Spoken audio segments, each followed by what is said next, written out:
Владимир Санин Чернобыль фажигасы турындагы хәбәрне телевизордан ишетә. Әлеге шанлы көнгә 35 ел вакыт узып киткән. Владимир Сергеевич ул вакытта Кама аланында төзелүче Татар атом электр станциясендә кадрлар бүлеге башлыгы була. Сентябрь айында ул Киевка фаҗига нәтиҗәләрен бетерү сыйфатында килә. Урында җирле халыкны эвакуацияләүдә катнаша.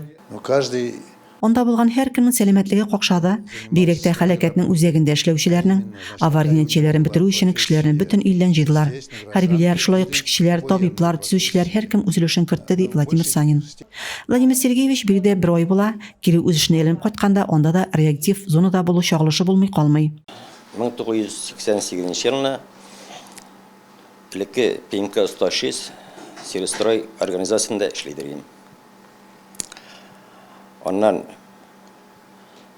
bizden aldık kişilerini alganlar indi Чернобыльга, миңа да повестка килде. Там необычно было, конечно. Мине Чернобыльгә сентябрьдә озаттылар. Без анда туфракны трактор, КАМАЗларда изис белән капладык.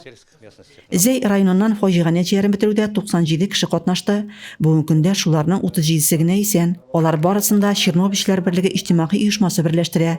Шәһәрдә Чернобыльчеләр истәлек билгесе бар. Алар анда 26 апрельдә ел саен очраша. Бакылыкка күчүчеләрен 1 минутлык тынлык белән искә ала. Ел саен туган як тарихын өйрәнү музеенда Чернобыль фаҗигасын нәтиҗәләрен бетерүдә катнашучылар белән очрашу үтә. Быел да бу традициягә тугры калынды. Рәзимә Кашапова, Илюя Казамарова, Зәй хәбәрләре.